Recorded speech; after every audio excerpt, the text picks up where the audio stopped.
চুরি করতে গেলে ধরা পড়লে কি হবে? চুরি করতে গেলে ধরা পড়লে কি হবে? ধরা যায়। আর যদি ধরা না পড়ে তাহলে এনজয়। হ্যাঁ, যদি ধরা পড়ে যায় তাহলে ধনঞ্জয়, আর যদি ধরা না পড়ে তাহলে এনজয়। আমরা এনজয় হবে না, ধনঞ্জয় হবে না, শুনবো ইনশাআল্লাহ।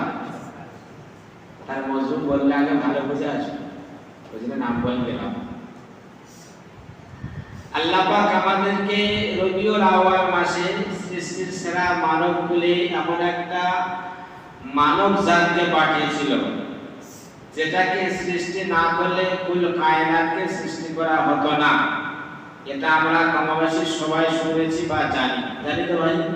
মাথা নাড়বেন, অল্প যে কটা শুনবেন সে কটা বুঝে যাবেন, আন্দাজ অবুঝে চলে যাবেন না। যে নবীর আসার জন্য বা নবীকে পাঠানোর জন্য বা নবী আসবেন, সমস্ত পয়গম্বর, সমস্ত নবী, সমস্ত রাসূল জানতেন। যেমন একটা নবী আসবেন, তিনি হবেন বিশ্ব নবী, তার পরে আর কোনো নবী আসবে না। তার উপরে যে আল্লাহর রহস্যবাণী কোরআন নাযিল হবে, সেই কোরআন হবে শেষ কিতাব, আর তারপরে কোনো আসমানি কিতাব আসবে না। কোরআন নাযিল হওয়ার পরে আজ পর্যন্ত কোন জায়গায় খবর পেয়েছে যারা আসমানি কিতাব নাযিল হয়েছে? হয়নি। কিন্তু কোরআন নাযিল হওয়ার পূর্বে আরো 103টি কিতাব নাযিল হয়েছে, শুনেছেন? যদি শুনে থাকেন হ্যাঁ বলবেন, না শুনে থাকেন তো না বলবেন। তাহলে কোরআন নাযিল হওয়ার পূর্বে আরো 103টি কিতাব নাযিল হয়েছিল। নতুন শুনে আমি বলেছি, আপনারা তো ভুলে গেছেন। মোট আসমানি কিতাব হলো 104টি, সহিফা কিতাব 100, আর 4টি কিতাব বড় বড় কিতাব, তাওরাত, জবুর, ইনজিল আর কোরআন। বলে বুঝে গেছে তো?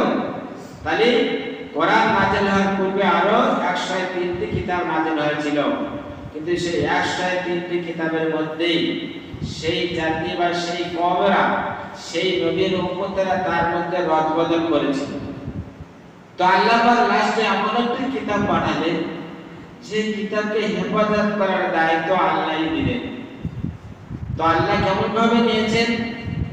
পৃথিবীর বুকে যত ধর্মীয় কিতাব আছে, কোন ধর্মীয় নেতাদের মুখে বা জবানে পুরো কোরআন মুখস্থ নাই, কিন্তু মহান স্রষ্টা যে কোরআনকে নাযিল করেছেন, এই ঈমানদারদের সিনার মধ্যে, বাচ্চা, বুড়ো, বয়স্কদের, নারীদের, পুরুষদের সিনার মধ্যে লক্ষ লক্ষ কোটি কোটি কোরআন কিন্তু হেফাজত আছে।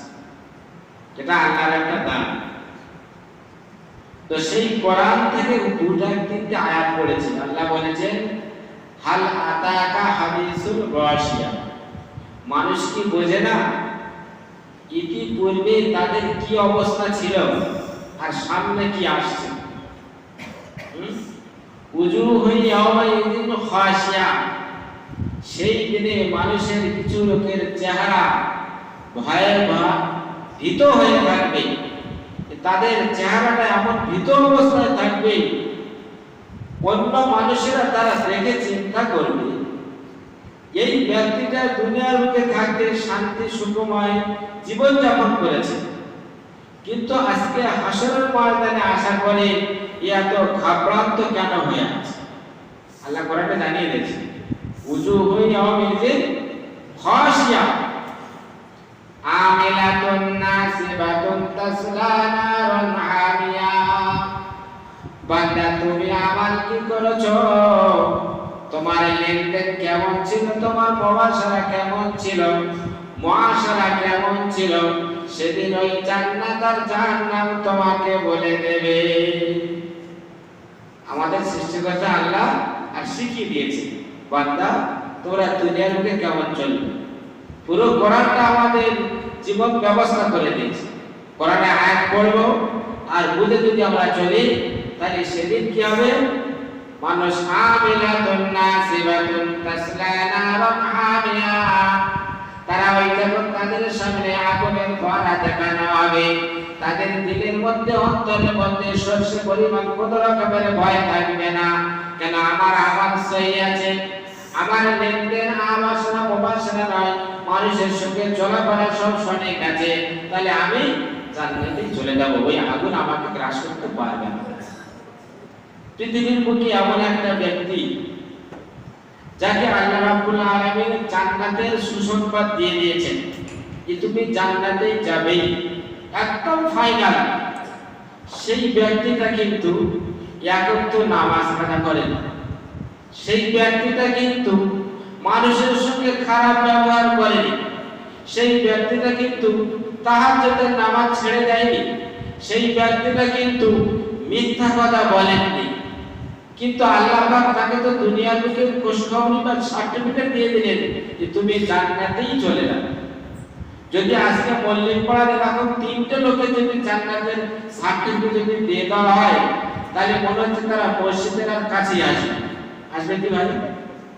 আমার মতো কথা বলি, আমার যদি বলে মাওলানা তোমার আর নামাজ কালাম কিছুই দরকার নেই, সার্টিফিকেট দিয়ে দিলাম, তুমি মরে গেলেই জান্নাতে যাবে, আমি তো ইমামতি ছেড়ে দেবো, নামাজ ছেড়ে দেবো, সব ছেড়ে দেবো, ঘরে চুপ করে বসে থাকবো।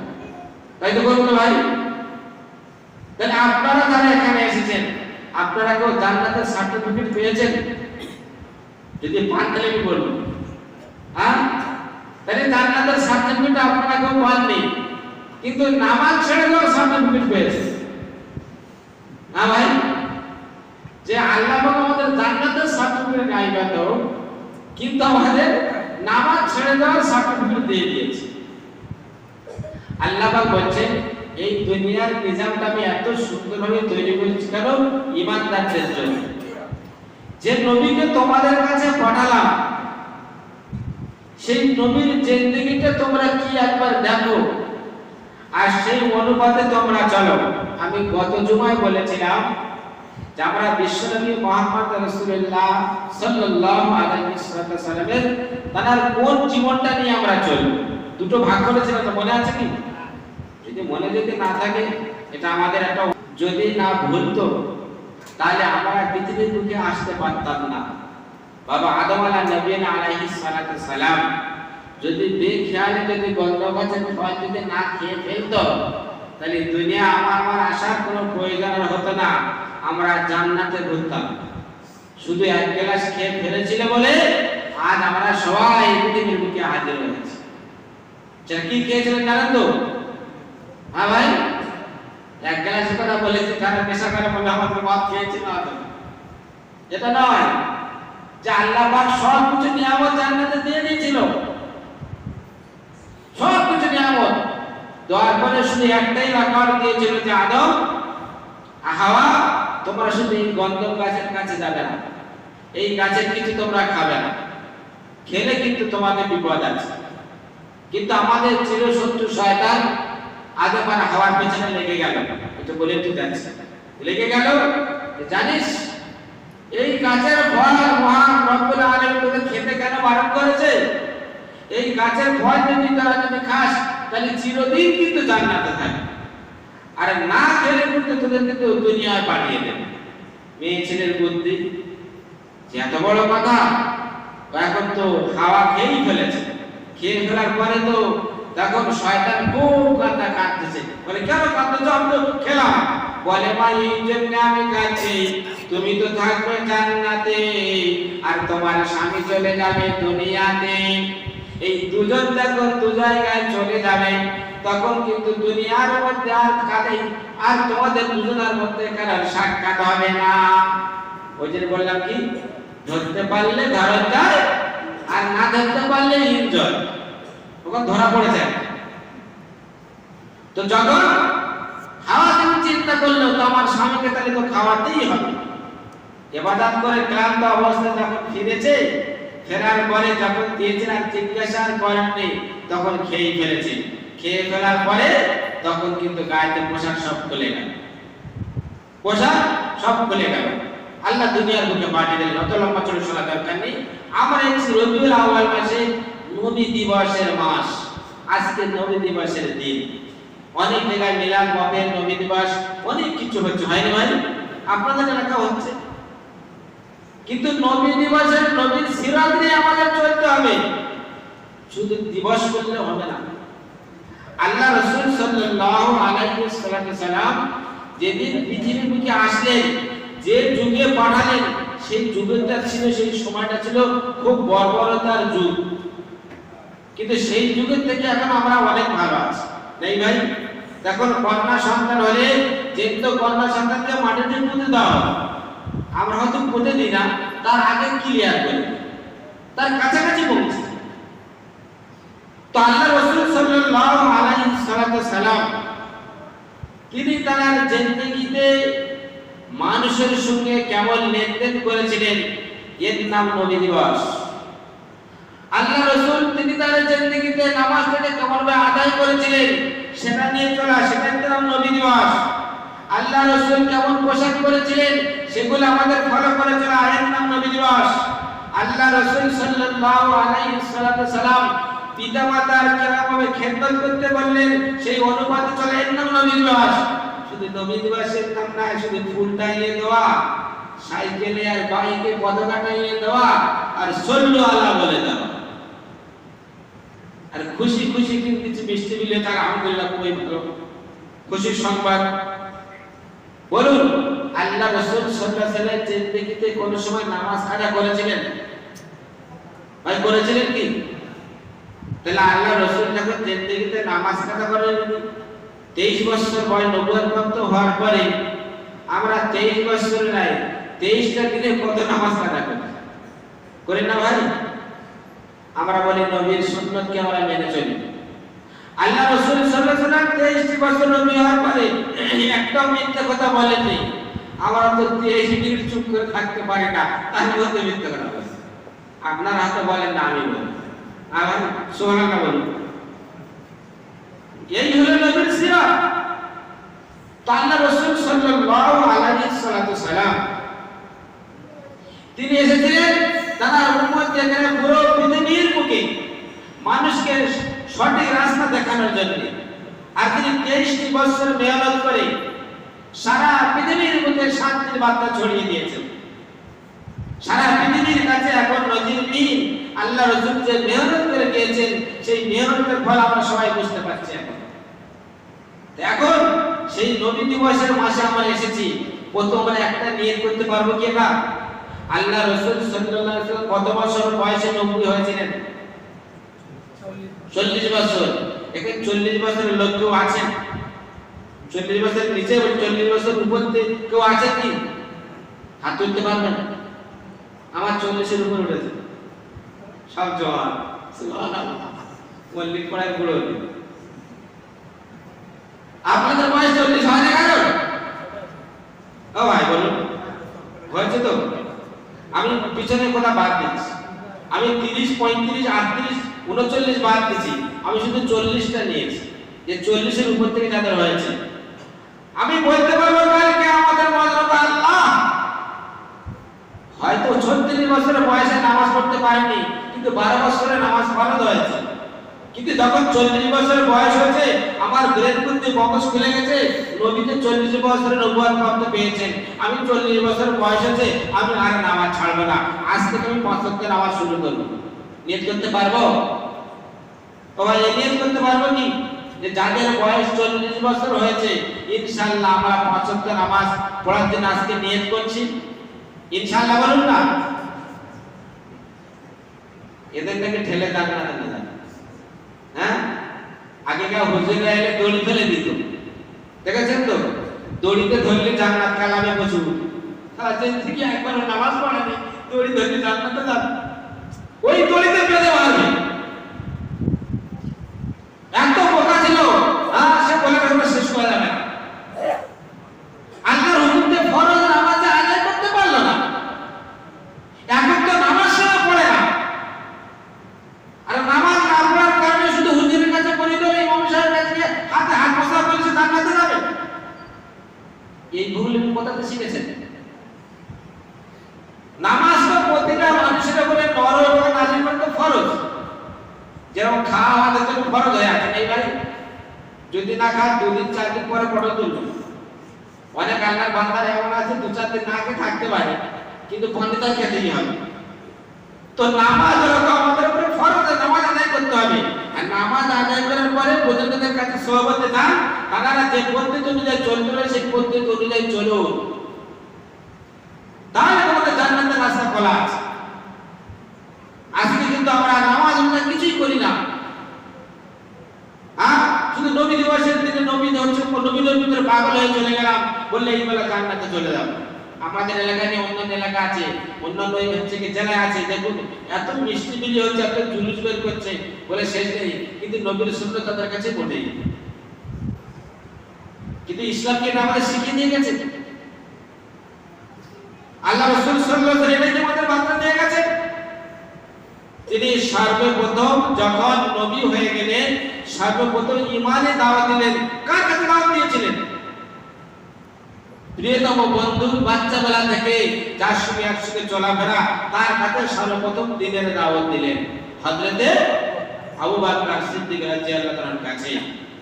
তার কাছে যখন দ্বীনের দাওয়াত দিলেন, একটা বন্ধু অপর বন্ধুর কিন্তু সব খবর রাখে, জানে যে আমার বন্ধু মুহাম্মদ যে কথা বলেছে এর মধ্যে কিঞ্চিত পরিমাণ কিন্তু ভুল নেই। তিনি তখনই কলেমা পড়ে ঈমানদার মুসলমান হয়ে গেলেন। আমার আপনার তো অনেক বড় ঘনিষ্ঠ বন্ধু আছে, নেই ভাই? সেই বন্ধুর কাছে একবার দাওয়াত দিয়েছি যে আমি নামাজে বসে নিলাম, ভাই তুমি চলো আমার সঙ্গে নামাজ পড়তে, চলো ভাই নামাজ পড়তে যাই। যে তুমি যদি আমার সঙ্গে যে নামাজ যদি পড়তে যদি যাও, ওই ব্যক্তিকে তুমি যে দাওয়াত যে আল্লাহর ঘরে যে এনেছো, এই আনার পরে ওই ব্যক্তিরা যে নামাজ পড়েছে, নামাজের মধ্যে কিন্তু পরিমাণ সব বন্ধ হবে না। ও নামাজ পড়ে যতটা সওয়াব পাবে ততটা সওয়াব তোমার আমলনামায় দেওয়া হবে। এই পাড়ায় নবী দিবস 3 দিন ধরে করা হবে। 3 লাখ টাকা খরচা বাজেট আছে, কিন্তু শর্ত হলো পাড়ার প্রতিটা ব্যক্তির ওই 3 দিন 5 ওয়াক্ত নামাজ পড়তে হবে। আছে কেউ? 3 লাখ টাকা বাজেট আছে। আর ফ্রি খাওয়া দাওয়া হবে, শুধু খাবে না নামাজ পড়বে, এরকম আল্লাহর বান্দারা আছেন? তাও নেই। বলছে ফ্রি খেয়ে নেবো কিন্তু নামাজ পড়বে না। ফ্রি খেয়ে নেবো কিন্তু নামাজ পড়বো না। যদি আল্লাহ রাব্বুল আলামিন মেন ঈমানের পরে নামাজটা ফরজ করে দিয়েছে, সেই নামাজ যদি আবার যদি না পড়ি, আবার মনে হয় তো ওই সব লোকেদের জানাজা পড়া যাবে না। কিন্তু না পড়লে আবার চাকরি থাকবে না।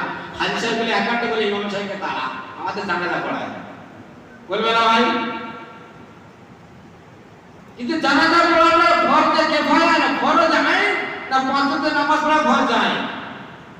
ও ভাই, আপনারা যে জুমার নামাজ পড়তে এসেছেন এটা হলো ফরজ আইন, জানাজা পড়াটা ফরজ আইন নয়। যদি পাড়ার 3-4টে লোক মিলে পড়ে যায় তাহলে কিন্তু জিম্মাদার সবাই খালাস হয়ে যাবে। কিন্তু এটা আপনার প্রতিটা দায়িত্ব মানুষের যে আপনার উপরে নামাজ ফরজ। পায়খানা করা কাদের ফরজ? চার পাবে তার ফরজ। আমার পায়খানাকে চারদিকে ফিরলে হবে? ওই হবে কি বলুন? কোনোদিন হবে না। তা যদি আপনি যদি নামাজ যদি না পড়ে, আমি ইমাম সাহেব যদি গেছে জানাজা পড়ে যত দোয়া করি না কেন কাজে লাগবে? আমরা তো সামনে একটু চোখ দিয়ে পানি মিচমিচ বের করতে চলে আসি, বললে হুজুর খুব কান্না করছে, মা বলতে জানতে চাচ্ছে, ওখানে কিন্তু মারতে চলছে, ওদিকে মারতেছে। আমরা কাঁদলে টাকা বেশি দেবে, সুবহানাল্লাহ। হ্যাঁ, কাঁদলে টাকা বেশি পাবে, কিন্তু এই কান্না সেই কান্না নয়। আমি আমার চোখে ছাত্র জীবনে একটু বদমাইশ ছিলাম। আমার সাথী আছে, একসঙ্গে 1 বছর বুখারী শরীফ পড়ি, বুখারী সেই জায়গাটার কান্নাকাটি করে দোয়া করছে। আমার সাথী বলছে আরে চোখে পানি না আসে, থুতুতে করছো তুমি না, চোখে থুতু মার ভাই। তাই এখন আমার মাতা পিতার জন্য আমরা দোয়া করব, আমরা না দোয়া করে হুজুর দোয়া করছে, হুজুর দেখছে চোখে পানি আসছে, আর সামনে তুলে চোখে থুতু বের কাটছে। ওই জন্য ভাই এই ভুলগুলো ছেড়ে দিয়ে কমসে কম আপনারা আপনাদের নামাজটাকে শুদ্ধ করার জন্য যে কোরআনটাকে 23 বছর ধরে আল্লাহ রাসূলের উপরে নাযিল করলেন, সেই কোরআনটা যারা আমরা নামাজ পড়ি, যারা আমরা রোজা রাখি, যারা আমরা যাকাত দিই, সেগুলো আমলগুলো আমাদের সঠিক শুদ্ধ হচ্ছে কিনা আমাদের দেখাতে হবে। নামাজ আমরা পড়লাম, আল্লাহ নামাজ পড়ে গেলাম, কিন্তু সেই নামাজে মজা পাবো না। আল্লাহ রাসূল সাল্লাল্লাহু আলাইহি সাল্লাম যখন সবে মিরাজ শরীফে যখন গেলেন, মিরাজ থেকে যখন ফিরছেন, ফেরেশতারা বলল রব্বুল আলামিন, যে নবী আপনার কাছে এলো আমরা চোখে দেখতে পেলাম, এই নবী যখন মিরাজ থেকে দুনিয়ার বুকে চলে যাবে সারা জিন্দেগি আমরা আর দেখতে পাবো না, কিন্তু ওই নবীকে দেখার জন্য এমন পন্থা বের করা হলো, ওই 7 বার নাই 9 বার কিন্তু নবীর সঙ্গে তাদের সাক্ষাৎ হয়ে গেল। আল্লাহ রাব্বুল আলামিন বলেন, ও পৃথিবীর মানুষ তোমরা শুনে রাখো, যখন তোমরা 5 ওয়াক্ত নামাজ যখন আদায় করবে, ওই নবীর সঙ্গে তোমাদের সাক্ষাতের জন্য ইয়া আইয়ুহান নাবিয়্যু আসসালামু আলাইনা ওয়া আলা ইবাদিল্লাহিস সালিহিন, ওই নামাজ আদায় করার পরে কিন্তু তোমাদের নবীর প্রতি তোমাদের সালাম পড়তে হবে। যে ব্যক্তি 24 ঘন্টায় 9 বার সালাম পড়ে নেবে ফরজ নামাজের মধ্যে, আল্লাহ রাসূল বলেন কাল কিয়ামতের ময়দানে আমার এই উম্মতের চেহারায় কোনো রকমের ভয় থাকবে না, সেদিন সে বিনা হিসাবে আনন্দের চিত্তে আমার সঙ্গে সে জান্নাতে চলে যাবে। করব তো ইনশাআল্লাহ। নামাজে কি পড়েন? তাশাহুদে কি পড়েন? পড়েন তো, আসসালামু আলাইকা আইয়ুহান নাবিয়্যু ওয়া রাহমাতুল্লাহি ওয়া বারাকাতুহু, আসসালামু আলাইনা ওয়া আলা ইবাদিল্লাহিস সালিহিন, আশহাদু আল লা ইলাহা ইল্লাল্লাহু ওয়া আশহাদু আন্না মুহাম্মাদান আবদুহু ওয়া রাসূলুহু। পড়েন। অনেকে তাশাহুদ জানেন না, অনেকে তাশাহুদ জানেন না ভাই, যদি জানেন শিখে নেবেন। নামাজে পড়তে কিন্তু মজা লাগে। আপনি দাঁড়িয়ে সালাম পড়লে যত না মজা লাগবে, নামাজের মধ্যে শুদ্ধভাবে পড়লে তত নামাজের মধ্যে মজা বেশি আসে। আমরা নামাজের মধ্যে সূরা পড়ি, কিন্তু সূরাগুলো শুদ্ধ পড়তে পারি না বলে ওদিন মজা লাগে না। নামাজের মধ্যে যখন আমি আপনি নামাজের পরে হাত তুলে মোনাজাত করি, রব্বানা আতিনা ফিদ দুনিয়া, আল্লাহ বললেন বান্দা শুনে রাখো, তোমরা যখন নামাজ অবস্থায় সালামের পূর্বে আমার কাছে যে মোনাজাত চাও, আমি আল্লাহ ওটা বেশি কবুল করি। আমরা নামাজের মধ্যে বলি আল্লাহুম্মা ইন্নী যালামতু নাফসি যুলমান কাসীরা ওয়া লা ইয়াগফিরুয যুনুবা ইল্লা আনতা ফাগফিরলি মাগফিরাতাম মিন ইনদিকা ওয়ারহামনি ইন্নাকা আনতাল গফুরুর রহিম। শুধু আয়াতটা পড়ে যাই আমরা, কিন্তু ব্যাখ্যা বুঝি না। প্রথমবারই যখন আল্লাহুম্মা ইন্নী যালামতু নাফসি, ও রব্বুল আলামিন তুমি তো আমাদের জবানটাকে দিয়েছো যে কাজে যে রাস্তায় খরচা করার জন্য, আমরা সেই কাজে সেই কথা বলিনি, আমরা আমার জুলুমের অন্তরের মধ্যে বেশি জুলুম করেছি। নিজেদের দোয়া চাওয়া হচ্ছে জুলমান কাসীরা, ছোটখাটো জুলুম করে বড় জুলুম করেছি। ওয়াগফিরুয যুনুবা, তারপরে কমের জন্য মাপ চাওয়া হয়। এই দোয়াগুলো যখন আমরা নামাজের মধ্যে আল্লাহর কাছে প্রাণ খুলে যখন পড়ব, তখন নামাজ অটোমেটিক চোখে আমাদের পানি এসে যাবে, আল্লাহর দরবারে কবুল হয়ে যাবে। সেই নামাজটাকে আমরা প্রত্যেকেই শুদ্ধ করে পড়াই বা দোয়া শেখাচ্ছি।